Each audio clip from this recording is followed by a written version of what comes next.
예, 안녕하세요. 안녕하세요. 예, 고전학당 교육교재 소개 강좌인데요. 3회차입니다. 그래서 7번째, 8번째, 9번째 교재인데요. 이 교재를 반드시 공부하라는 의미에서 소개시키는 것이 아니라, 우리가 한자 인문학을 할 때, 한자를 공부할 때, 이러한 분야들이 책이 있다는 걸 소개해 드리는 겁니다. 오늘은 그 책 중에서도 이제 종합 백과사전입니다. 17세기에서 18세기경이 되면 세계 계몽주의의 특징이 지식을 모아서 지식을 공유하는 시대가 옵니다. 이때를 백과사전파라고 합니다. 예?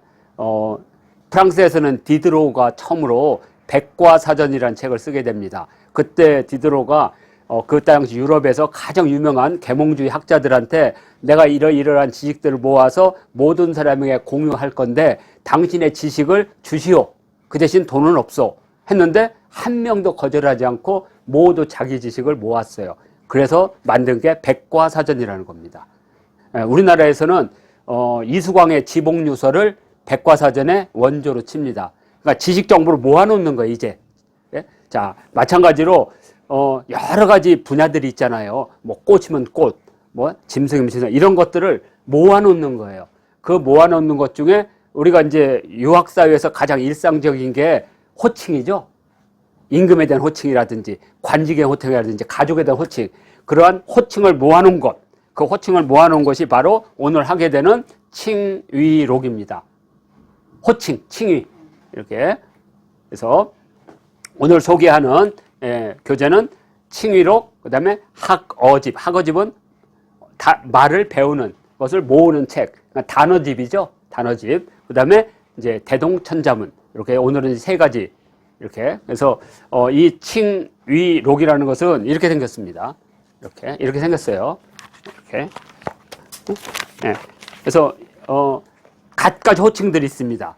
그래서 이런 것들을 모아놓은 것들, 이것을 백과사전이라 하고, 자, 이 칭위록은 대략 1840년대 되면, 지난번에도 제가 말씀을 드린 것 같아요. 이때 되면 우리나라에서는 이제 숙종, 그 다음에 이제 영조, 정조로 시작되는, 이른바 18세기 르네상스가 시작되는 겁니다. 그리고 이제 1801년에 신유박해가 일어나면서, 그리고 이제 세도 정치가 들어오면서 조선도 나락으로 가죠. 자, 청나라도 1800년에서 넘으면 샥, 그래서 요 전까지, 그러니까 대략 1775년 요 때쯤이 우리 정조대왕 즉위 때입니다. 가장 전성기. 그래서, 이 청나라에서는 이것을 강건성세라고 제가 말씀드린 적이 있는 것 같습니다. 강희제, 권륭제의 태평스러운 시대. 자, 그때 이제 이런 백과사전 책들이 많이 만들어집니다.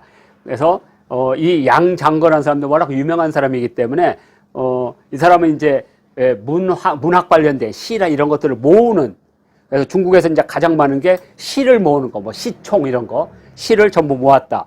그러면 후대 사람은 정말 편하죠.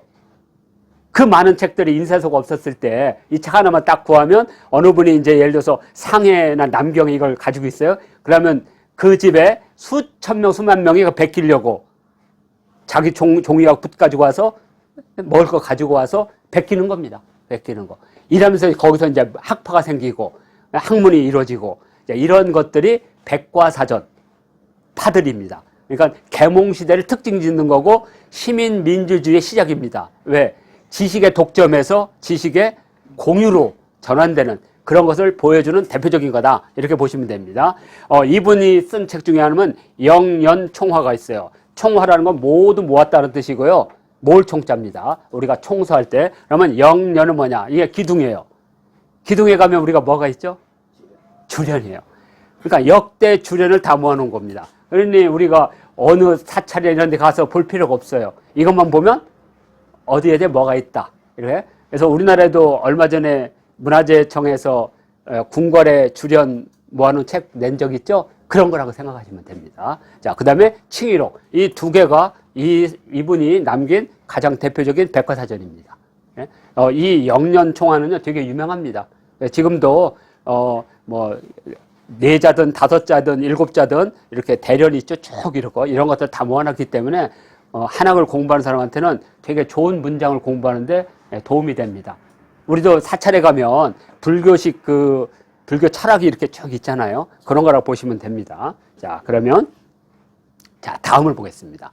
자, 칭의록. 말 그대로 인문 개념 종합 백과사전입니다. 인문 중에서도 가장 중요한 호칭. 이 호칭은 어떤 역사적 유래를 갖고 있고 어떤 문헌적 근거가 있는지를 다 설명해 주고 있습니다. 그러니까 편하죠. 우리가 예를 들어서 황제하면 이것은 어떻게 해서 시작돼서 어떻게 돼서 왔다. 백부하면 이게 왜 백부인지 이런 것들을 설명해 놓은 겁니다. 그래서 군주, 관직, 가족 등 호칭들을 전부 모아놓은 것이다. 이렇게 보시면 되고요. 동아시아 인문학 할 때 가장 기초적인 학습을 하는데 필요한 책이다. 이렇게 돼 있고요. 자, 한번 보겠습니다. 내용을. 자, 동아시아의 대표적인 사전류를 지금 설명해 드리는 겁니다. 자, 명물유고 또는 명물고라고 하는 것은 뭐냐면, 우리가 쉬운 말 하면, 역대 이름의 기원입니다. 사물의 기원. 그걸 뭐 하는 거예요? 되게 중요하죠? 그래서, 이러이러한 것들, 이러이러한 것들은 어떻게 나왔다. 예를 들어서, 옥수수. 그러면 옥수수는 수수 아니에요, 수수. 수수인데, 옥구슬처럼 크다는 거 아니에요. 그래서 옥수수거든요. 그러면 옥수수가 1600년 이전에는 존재했느냐? 당연히 없죠. 중남미에서 왔으니까. 그것을 우리는 뭐라고 하냐면 단어의 나이라고 합니다. 모든 단어에는 나이가 있는 거죠. 예를 들어서 예전에 신돈이라는 드라마에서 옥수수 밭을 딱 거니는 장면이 나왔어요.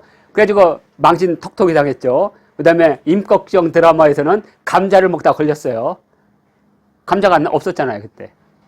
고구마 감자가 다 중남미에서 온 거니까. 그러니까 단어의 나이라고 합니다. 그러니까 이 명물유고는 그런 걸 모아놓은 거예요. 되게 중요하겠죠. 그래서 이제 이런 것들을 다 배울 수는 없으니까 핵심만 뽑아서 소학교재로 만든 게 있습니다. 2026년도 첫 번째 배울 소학교재가 명물몽구예요. 몽구라고 하면 대부분 소학교재라고 보시면 돼요. 몽구. 예? 자, 그래서 명물몽구. 그러면 자연, 산천, 가족 이런 것들의 원리를 이렇게 배우는 천자문과 같은 소학교재다. 그것이 바로 이 명물유고를 축약한 것이다. 이렇게 보시면 됩니다. 또 하나가 박고도. 박고도라는 건 뭐냐면 종묘 제사에 쓰는 그릇이나 이런 것들이 시대별로 어떤 있는 건지를 보여주는 그림과 설명입니다. 당연히 여기도 있어. 이따 보여드리겠습니다. 박고도. 유명한 책이죠. 그 다음에 영년총화는 아까 말한 대로 양장거가 쓴 대표적인 주련 모아놓은 거고요. 삼재도회는 이건 청나라 강희제 때 이제 이른바 강희자전이 만들어지고 걸륭제 때 사구전서가 만들어지죠. 그때 천지인, 그러니까 하늘과 관련된 천문과 관련된 거 또는 지리와 관련된 거, 인사와 관련된 여러 사물들을 그림으로 그린 거예요. 그러니까 우리가 말하면 글씨만 있을 때는 그 장면이 떠오르지 않지만 고구려 고분벽화를 보면 고구려인들의 삶을 볼 수 있잖아요. 그것처럼 그림으로 다 표현한 겁니다. 그러니까 무지 중요한 책이 되겠습니다. 이런 것들이 다 백과사전에 속한다. 이렇게 특히 전통놀이 하는 사람한테는 되게 중요한 책 중에 하나입니다. 이런 것들이 사전류다. 그래서 칭의록은 그런 사전류를 대표한다. 이렇게 보시면 되고요. 하나를 보겠습니다. 자, 우리가 부모님을 말할 때는 고당, 뭐 쌍친, 슬하 이런 말 쓰죠. 그러면 이 슬하가 도대체 어떻게 시작됐는지 그러면 여기를 보면 되는 겁니다. 슬하. 무릎 아래니까 슬하. 그 다음에 자기 부친을 부를 때는 가부, 가엄 이렇게 부른다. 어머니를 부를 때는 가모, 가자라고 부른다. 자기 형제 자매를 부를 때는 가형, 가제, 사저, 사매 또는 부친이 이미 돌아가셨을 때는 선부, 선엄, 선고. 선고 학생 부군 신이라고 쓰잖아요. 그러면 이 선고가 어떻게 해서 만들어졌고 어떻게 쓰이는가. 그리고 어머니가 돌아가셨으면 선모, 우리 선모란 말 쓰거든요. 그 다음에 동년배가 돌아왔을 때는 망형, 망제, 망매, 망처. 자기 부인이 돌아가면 망처라고 한다. 이제 이렇게 우리가 호칭을 쓰잖아요. 이 호칭이 어떻게 시작됐는지를 보여주는 게 바로 칭의록이다. 이렇게 보시면 되고요. 하여튼 자, 그러면 예시를 한번 보겠습니다. 자, 이 칭의록에 있는 겁니다. 천자. 그러니까 임금이 자신을 부를 때는 짐이라고 부른다. 이렇게 되어 있습니다. 그러면 여기 써 있잖아요. 시황제. 여기 진시 황제가 천하를 병탄한 후에 이사 등이 상주하여 말하기를 천황지황 태왕이라는 것이 있습니다. 예전에는 그렇게 불러서 천지인에서. 그런데 태왕이 이 중에 가장 귀합니다. 왜냐하면 천과 지라는 것은 기운을 말하는 거예요. 하늘의 기운과 땅의 기운을 관장하는 거. 근데 사람을 관장하는 것은 조상으로 나와야 돼, 반드시. 그래서 사람이 가장 귀하다는 거죠. 사람은 생명이 있는 거고요. 천황과 지황은 생명이 없는 겁니다. 그냥 뭘 움직이는 생명의 기운을 말하는 거예요. 천지인할 때. 그래서 사람은 그러니까 사람의 기운이 가장 중요한 부모예요. 부모의 기운이 없으면 내가 나오지 않기 때문에. 근데 그 부모에 보면 뭐예요? 나라의 임금인 거예요. 그 나라의 임금하면 조상이 되는 거고. 그래서 태왕이 가장 크다는 거예요. 그래서 태자를 붙인 거예요. 인자를 태왕. 자, 그런데 보십시오. 신등이 매사 죽음에 어두니까 죽음을 무릅쓰고 존호를 올려드립니다. 상존호.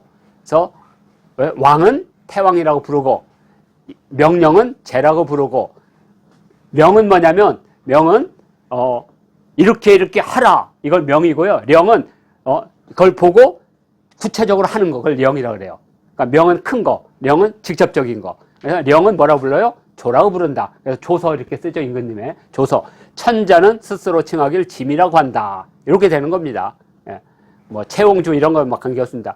채옹이 말하기에 짐은 예전에는 나를 뜻하는 말이었다. 그냥 누구나 쓰는 말이었다 이거죠. 그래서 옛날에는 상하, 윗사람이든 아랫사람이든 모두 칭했다 이거죠. 짐이라고.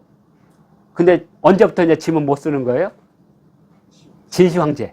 진시황제 이후에는 나라는 말로 짐은 이제 쓸 수 없다. 그래서 아나 오를 쓰라는 거지 이때부터는. 그래서 진나라 연후에 천자만의 홀로 호칭했다. 뭐 이런 뜻입니다.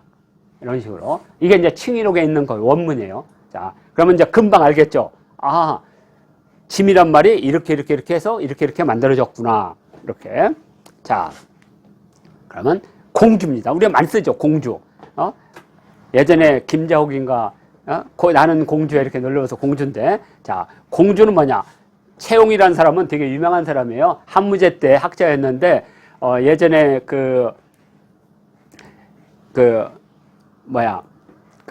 흉노와 하면서 왕소군이 볼모로 잡혀갔던 여자가, 그러다 나중에 이제 평칸이 죽고 그 아들 평칸한테 시집 갔다가 결국에는 이제, 왕소군이 죽으니까 그걸 데려오려고 그때 갔던 사신이 채용이에요. 무지 유명한 학자죠. 채용. 그 채용이 독단이라는 책을 씁니다. 독단이라는 뜻은 뭐냐면 내가 판단한다는 뜻입니다. 내가 판단한다. 그러니까 I think that이나 뭐 이런 거 되겠죠. 뜻으로 말하면 그때 뭐라고 하냐. 상제의 열을 공주한다. 왜냐면 하나님 이 세계를 주관하는 상제라는 것은 조상신을 말하는 겁니다. 그러니까 우리가 말하는 천지인 가운데 인 중에 최고. 그걸 상제라고 불러요. 그러니까 상제의 딸이니까 그러니까 우리 말하면 하늘을 주관하는 군주의 딸을 공주라고 했다는 거죠. 예전에는 공주라고 했는데 초학기라는 책이 있습니다. 그 당나라 때 나온 책인데 거기 보면 주나라 천자가 제후들에게 딸을 시집 보낼 때 지조는 그러니까 임금은 스스로 혼례를 주관할 수가. 그러니까 뭐냐면 내 딸을 너한테 시집 보내 이렇게 할 수가 없다라는 거죠. 지조는 혼례를 주관할 수 없으므로 반드시 제후 가운데 성이 같은 내가 희씨면 희씨 제후한테 그것을 주관하게 했다 이거죠. 내 딸을 시집 보내게 어디 좋은 제후한테 이렇게 해주시오 하니 이때부터 비로소 그것을 공주라고 했다. 그러니까 제후 가운데 공후 백자나무인데 공작이 같은 성을 가진 공작이 천자의 딸을 시집 보내는 걸 주관했다. 그래서 공주라고 불렀다. 딱 나오죠. 부마라는 것은 뭐 말을 갖다 옆에서 천자가 말을 타거나 내릴 때 도와주고 하는 게 부마니까.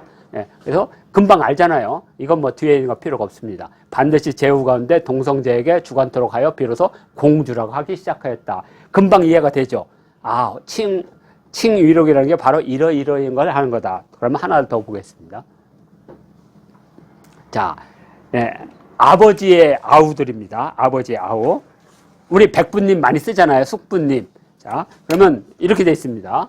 예, 이렇게, 아우니까 형은 없죠, 형은. 백부는 여기는 없는 겁니다. 그러면, 백부, 중부, 숙부, 계부. 그러니까 여기에 중부, 숙부, 계부. 그리고 큰아버지는 백부 또는 맹부라고 부릅니다. 그래서 우리가 봄의 첫 달을 맹춘이라고 부르죠. 맹춘, 중춘, 개춘. 이렇게. 그래서 백부나 맹부는 큰아버지를 말하는 거 같은 말입니다. 그리고 큰 작은아버지, 둘째 작은아버지, 막내 작은아버지. 그래서 이렇게 중부, 숙부, 계부에서 백중숙계. 어떻게 됐느냐? 부의 아우는, 이건 번역을 안 했습니다. 부의 아우는 너무 쉬우니까 중이라고 한다. 그래서 중은 가운데를 말하는 것이다. 위치가 가운데 있기 때문이다. 중부의 아우는 숙부라고 한다. 숙부는 나이가 적은 것이다.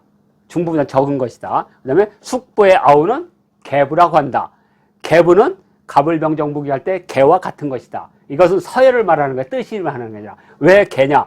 갑을 할 때 그 순서. 갑을병정무기 경신 임기 할 때 개가 끝에 있기 때문이다. 그래서 아버지의 아우를 계부라고 한다. 금방 이해가 되잖아요. 그죠? 자, 그래서 이런 건 필요가 없습니다. 자, 그래서 여기, 이거 똑같은 말입니다. 아버지의 아우를 중이라고 한다. 그래서 우리가, 가운데 가을을 중추라고 부르잖아요. 이렇게. 그러면 뭐 금방 나올 것 같습니다. 이렇게. 자, 이것이 바로 칭의록입니다. 그러니까 칭의록도 되게 재밌는, 그래서 칭의록 전체를 하려면 시간이 많이 걸리기 때문에 뭐 핵심만 뽑아서, 교재를 만들어서 배우면 정말 우리가 그 뭐 이렇게 궁궐을 답사하든 문화유산을 답사하든 최소한 그 유식한 것은 알아야 되잖아요. 그런 것들을 한 게 바로 칭의록이다. 그 다음에 이제 어머니. 왜 어머니를 뭐라고 하느냐? 자, 여기 설문해자의 모는 목은 이렇게 다스리다, 양육하다 뭐 이런 뜻입니다. 예, 기르다. 예. 그리고 뜻은 여에서 왔다. 종려. 그리고 낭자형이다. 뭐냐면 아들을 이렇게 자루낭자니까 이렇게 감싸는 모양이다. 이게 그런 뜻이랍니다. 모양이다. 그래서 또 어떤 사람을 말하기를 아이에게 젖을 먹이는 모습이다. 이렇게 되어 있습니다. 그 다음에 성명이란 책이 있습니다.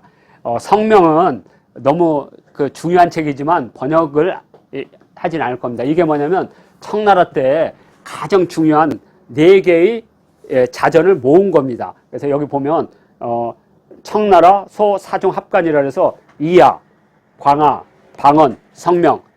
이게 설문해자는 그냥 글을 모은 자전이고 이건 연구서가 되겠습니다. 그래서 이 4개를 4대 자전이라고 해요. 아마 2월 달에 하는 한자 인문학에서 이 내용을 소개할 겁니다. 자, 그리고 설문해자도 저번에 얘기했죠. 설문해자가 왜 중요한지. 그래서 설문해자 연구 4대가 그것도 한자 인문학에서 설명해 드릴 텐데, 하여튼 요 설문 성명에 보면 어머니는 무슨 뜻을 갖고 있느냐? 어머니는 뭐라 그랬죠? 요게 모자 할 때인 겁니다. 그러니까 감싸는 거죠, 모자. 감싸는 모습이다. 뭐다. 그다음에 여기 일설에는 요거구나. 일설에는 요거가 성명에는 요거구나. 덮을 모이다. 덮다. 그래서 나를 품고 낳았다. 함, 생, 기야. 함은 이렇게 안았다. 생은 낳았다. 그래서 나를 품고 낳았다. 나를 품고 낳았기 때문에 어머니라고 한다. 요게 바로 칭의록에 있는 해석들입니다. 이렇게. 해석이 틀릴 수는 있어요. 그렇지만, 공감 가는 해석들이 있으면 이걸 모아서 이제 우리 고전학당에 공부하는 교육교재로 쓰고자 합니다. 자, 이렇게 해서 칭의록에 대한 설명은 끝났고요. 이제 이 한자, 지금 현재 하는 교육교재 공부를 하게 되면 이 한자 TV에 월, 수, 금을에서 게시가 되고요.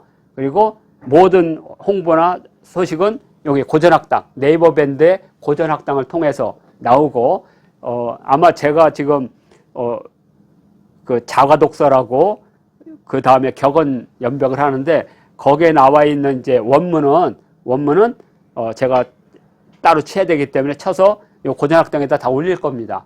그럼 나중에 필요할 때 그거 갖다 쓰시면 돼요. 교재는 교재대로 쓰지만. 자, 이렇게 해서 오늘 7번째 교육교재인 칭의록을 마치도록 하겠습니다.